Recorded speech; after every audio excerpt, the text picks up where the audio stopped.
सो दोस्तों शुरू करने से पहले डिस्क्लेमर की वीडियो सिर्फ और सिर्फ एजुकेशनल पर्पस के लिए है, इन्वेस्टमेंट एडवाइस नहीं है। तो वीडियो को देखकर आप सीख सकते हो और इन्फॉर्मेशन को ले सकते हो।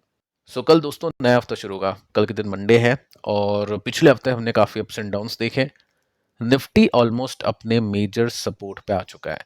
सो क्वेश्चन ये बनता है कि वहाँ से क्या निफ्टी टूटेगा या फिर वहाँ पे कुछ बेस बन सकता है। तो उसके लिए अपन को मार्केट की जानकारी चाहिए होगी, डेटा देखना होगा। सो वो चेक करते हैं, कुछ बड़ी न्यूज़ को देखते हैं और जानकारी लेने की कोशिश करते हैं कि निफ्टी क्या यहाँ से संभलेगा या फिर ब्रेकडाउन कर सकता है। तो फर्स्ट अपन आते हैं यूएस और ईरान की जो वॉर है उसकी सिचुएशन के ऊपर। अब देखिए दोस्तों, कल हमने बातचीत की थी कि ईरान ने क्लेम किया था कि ईरान ने कैप्चर कर लिया है, वहाँ की जो जनता है उन्होंने कैप्चर कर लिया है यूएस के पायलट को। आप देख सकते हैं साफ साफ यहाँ पे मेंशन कर रखा है कि ईरान ने क्लेम किया है। लेकिन वो झूठ थी खबर, वो आई थिंक वो सूत्रों के हवाले से न्यूज़ थी, ऑफिशियल न्यूज़ नहीं थी। सो यहाँ पे आप देख सकते हैं ईरान ने एक्चुअली कहा था कि जो भी कैप्चर करता है या मार देता है यूएस के पायलट को, हम प्रॉमिस करते हैं कि उसको रिवॉर्ड करेंगे, उसको मनी देंगे, पैसे देंगे। ठीक है। सो यहाँ पे अभी तक ऐसा हुआ नहीं था। आप देख सकते हैं यहाँ पे मेंशन कर रखा है कि ईरान ने अनाउंस किया था तकरीबन $60,000 की अमाउंट, कोई भी अगर लोकेशन या तो बता देता है उस पायलट की, या उसको कैप्चर कर लेता है या पकड़ लेता है या फिर उसको मार देता है, तो $60,000 की समथिंग कुछ अमाउंट है ईरान देगा। बट एक्चुअली दोस्तों ऐसा हुआ नहीं है। और यहाँ पे आप देख सकते हैं एक न्यूज़ आती है अभी, बड़ी खबर है अभी की, लाइव न्यूज़ आप देख सकते हैं और इसके अंदर मेंशन कर रखा है कि यूएस ने रेस्क्यू कर लिया है उस पायलट को, यानी ईरान के हाथ में वो पायलट नहीं लगा। ठीक है। सो इस न्यूज़ का इम्पैक्ट देखिए, मार्केट के अंदर कुछ होगा नहीं। अभी सोशल मीडिया के ऊपर मेंशन कर रखा है कि पायलट कैप्चर हुआ नहीं है, रेस्क्यू किया जा चुका है, तो इस वजह से मार्केट अच्छा करेगा। मेरे हिसाब से ऐसा होगा नहीं, लेकिन हम इस न्यूज़ को इसलिए देख रहे हैं क्योंकि चीज़ें कितनी ख़राब हैं और अभी के समय वॉर किस लेवल पे पहुंच चुकी है उसको समझने के लिए। सो बेसिकली जो पायलट है वो एक ईरान की लोकेशन पे पहुंचा, कुछ पहाड़ियों में अटका। उनके पास में लोकेशन ट्रैक करने के लिए कुछ सिस्टम होते हैं और उसको जैसे यूएस आर्मी को पता चला तो वहाँ से उसको रेस्क्यू किया जा चुका है। सो वॉर हम अल्टीमेटली बोले तो कंटिन्यू है, कोई भी राहत की अच्छी खबर हमको सुनने को नहीं मिल रही है। सो प्रॉब्लम यहाँ पे है। तो ये जो पॉइंट है वॉर का, इसको हम नेगेटिव मान के चलेंगे।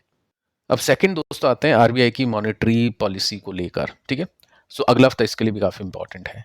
अब इन्फ्लेशन का आपको पता ही है, क्रूड जब इंक्रीज करता है तो फिर इन्फ्लेशन इंक्रीज करता है, पेट्रोल डीजल के प्राइसेस बढ़ते हैं और उसकी वजह से चीज़ें खराब होती है। इंडिया में अच्छी बात है कि अभी तक पेट्रोल और डीजल के प्राइसेस नहीं बढ़े। सो यहाँ पे आरबीआई एक्सपेक्टेड है, हम एक्सपेक्ट करें, इन्वेस्टर्स एक्सपेक्ट करें इनसे कि होल्ड की जाएगी रेट्स, कट भी नहीं होगी और इंक्रीज भी नहीं होगा। सो ये वॉर के बाद में फर्स्ट मॉनेटरी पॉलिसी है जब से ये वॉर हुई है, जब से ये कॉन्फ्लिक्ट हुआ है। सो यहाँ पे इन्वेस्टर ये देखेगा कि क्या कमेंट्री आती है, किस तरह से आरबीआई की टोन होती है और किस तरह से चीज़ों को देखा जाता है। बाकी एक्सपेक्टेशन है होल्ड करने की, अगर रेट इंक्रीज हो गई तो मार्केट क्रैश करेगा और रेट कट का तो सवाल है नहीं। आई थिंक होल्ड ही होगा, सबको ऐसा ही लग रहा है। आपको कुछ लग रहा है कि रेट बढ़ सकती है तो नीचे कमेंट कर सकते हैं, बाकी होल्ड होगा। लेकिन देखना पड़ेगा कि क्या कमेंट्री होती है और किस तरह की बातचीत यहाँ पे आरबीआई की तरफ से की जाती है।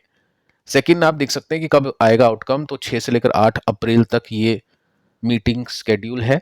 8 तारीख को आपको आउटकम मिलेगा कि क्या बोला गया और रेट होल्ड पे है या फिर हाइक हुई है।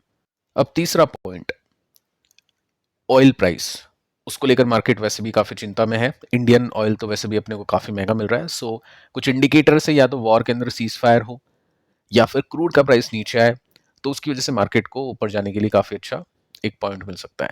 अब देखिए, एक डेटा मैंने आपको दिया था पिछले कुछ टाइम पहले और उसके अंदर हमने देखा था कि मार्च के अंदर जो ईरान का एक्सपोर्ट है वो काफ़ी ज़्यादा बढ़ चुका है।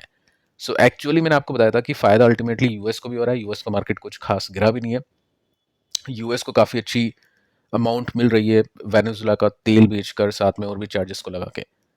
इसराइल का कैसे फायदा हो रहा है? इसराइल का मार्केट अगर आप देखोगे तो वो भी आउट परफॉर्म करा है, बहुत अच्छा परफॉर्म करा है। ये जो कॉन्फ्लिक्ट हुई थी उसके बाद में मार्केट काफ़ी चला है तो उनकी इकोनॉमी ग्रो कर गई है।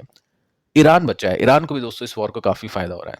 ईरान को कैसे फायदा हो रहा है आप देख सकते हैं यहाँ पे। सबसे पहले आपको पीछे का डेटा मैं लेके चलता हूँ। इसमें यहाँ पे 2000 आई थिंक 15 की बात है, ईरान ने न्यूक्लियर डील की थी, उसके बाद में एक्सपोर्ट बढ़ा था। ये एक आप देख सकते हैं एक्सपोर्ट मतलब ये जो ऑयल है ये एक्सपोर्ट करते ईरान। ठीक है। उसके बाद में क्या होता है, 18 के बाद में 19 आता है और यूएस सैंक्शन लगा देता है ईरान के ऊपर, यानी रोक लगा देता है, रेस्ट्रिक्शंस लगा देता है कि ईरान इन इन कंट्रीज़ को ऑयल सप्लाई नहीं कर सकता है, और जो भी कंट्रीज़ अगर उनसे बाय करेगी तो फिर उसमें यूएस के साथ में ट्रेड रिलेशंस खराब हो गए।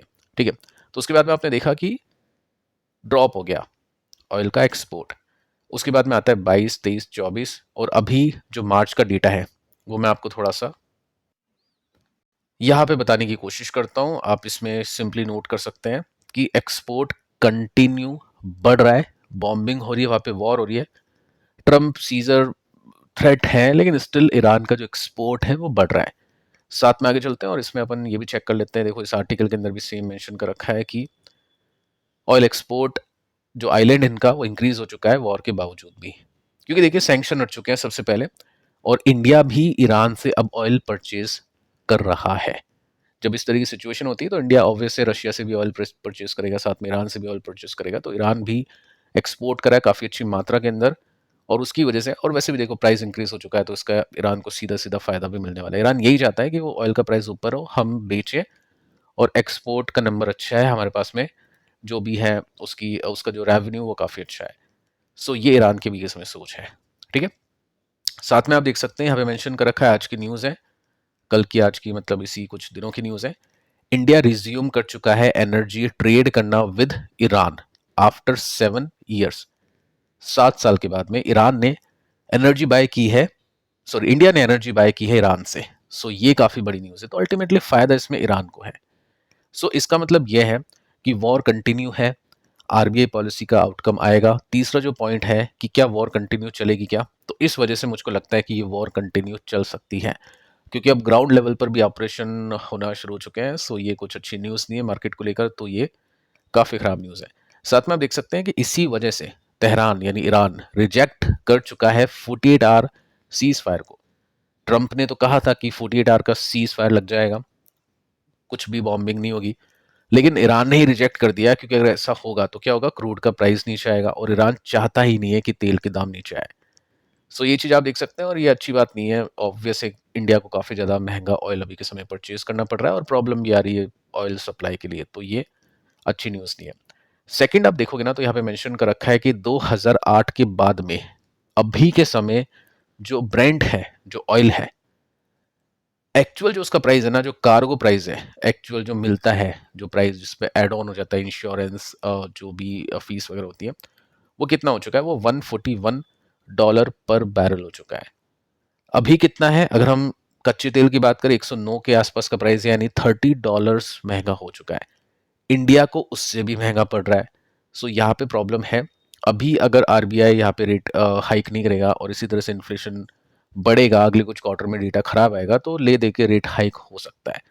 सो अगर यही सिचुएशन कंटिन्यू रहती है, सो मार्केट को फिर नीचे जाना पड़ेगा, और कुछ ब्रेकडाउन्स वगैरह भी हो सकता है अपन मार्केट के अंदर देख पाए। सो निफ्टी पे आते हैं और निफ्टी की सिचुएशन को देख लेते हैं। देखो मैं आपको डरा नहीं रहा हूँ, सबसे पहले आप ये समझो, क्योंकि इसी लेवल की बात मैंने आपको की थी कि ये जो लेवल है ये काफ़ी अच्छा लेवल है, काफ़ी मेजर सपोर्ट है, और ये लेवल टूटा था उसके बाद में बहुत बड़ा गैप था। मैंने सीधा बोल दिया था आपको कि बीच में कोई सपोर्ट नहीं है। प्लस मैंने आपको ये भी कहा था कि यहाँ से मैं खुद इक्विटी लेना शुरू करूंगा, उसके बाद में जितना मार्केट गिरेगा वो बाय एंड डिप के अंदर उसके अंदर चीज़ें होगी। तो ऐसी बात नहीं है, डरना है। लेकिन अगर आप ये देखोगे ना कि चीज़ें जब खराब होती है, मार्केट ब्रेक डाउन करता है, तो फिर मार्केट अगला सपोर्ट देखता है, क्योंकि मार्केट को कोई है ही नहीं ऑप्शन कि ऊपर जाएगा। कुछ अर्निंग्स का सपोर्ट नहीं मिलेगा, अगले कुछ क्वार्टर में नंबर्स अच्छे नहीं आएगा, वैल्यूएशन का सपोर्ट नहीं मिलेगा, तो कैसे मार्केट ऊपर आएगा। तो हम क्या करेंगे, फिर हम ये देखेंगे कि अगला सपोर्ट कहाँ पे है। सो अगला सपोर्ट है यहाँ पे, ये रेसिस्टेंस है, इसको लाइन को आगे मैं एक्सटेंड करूँ तो आपको अगला सपोर्ट देखने को मिलेगा ऑल टाइम हाई से 23% नीचे। और जब भी इस तरह की सिचुएशन होती है, मार्केट के अंदर पैनिक होता है, ग्लोबल इश्यूज होते हैं, तो 20% मार्केट गिरता ही है, उसको बेयर मार्केट कहते हैं। स्टॉक हो सकता है और गिरे, लेकिन जो स्टॉक ऑलरेडी बहुत गिर चुके हैं, हो सकता है उनके नंबर्स उनको संभाले, क्योंकि वैसे वैल्यूएशन काफ़ी जा चुकी है, तो Q4 का रिजल्ट स्टॉक खरीदने से पहले देखना ही होगा, उसके बिना कुछ नहीं कर सकते हैं। मार्केट को देखें तो अगला जो सपोर्ट है वो ऑल टाइम हाई से 23% नीचे है। क्वेश्चन ये बनता है कि यहाँ से कितना नीचे है, तो यहाँ से अगर मैं इसका हिसाब किताब लगाऊं तो जो प्राइस अभी चल रहा है वहां से 11% नीचे है, तो इतनी एक्सपेक्टेशन की जा सकती है। अगेन कह रहा हूँ, डराने की बात नहीं है, जस्ट हम ये देख सकते हैं कि डेटा के अंदर क्या सिचुएशन है, क्योंकि उस समय भी जब मैंने आपको ये कहा था कि ये सपोर्ट टूटेगा तो अगला सपोर्ट यहाँ पे है, तब भी काफ़ी लोगों ने कहा था कि ये पॉसिबल नहीं है, बहुत नीचे है। सो मार्केट के अंदर कुछ भी पॉसिबल है, अगर ये वॉर नहीं रुकती है, ब्रेंट इसी तरह से ऊपर सस्टेन करता है, तो डेफिनेटली फिर चीज़ें यहाँ से और वर्स्ट हो सकती है। और उसी वजह से थोड़ा डेट के अंदर एलोकेशन होना चाहिए, या हम बोल सकते हैं थोड़ा सा इमरजेंसी फंड आपके पास में होना चाहिए, लॉन्ग टर्म के लिए इन्वेस्टिंग की जानी चाहिए, ट्रेडिंग नहीं करनी चाहिए लॉन्ग साइड पे, तो ये सब चीज़ें आपको पता होनी चाहिए। सो फिलहाल दोस्तों इस वीडियो में इतना ही। पिछले 3 वीडियोस आप देख लेना, काफ़ी इंपॉर्टेंट है। मिलते हैं नेक्स्ट वीडियो में, तब तक के लिए बाय बाय।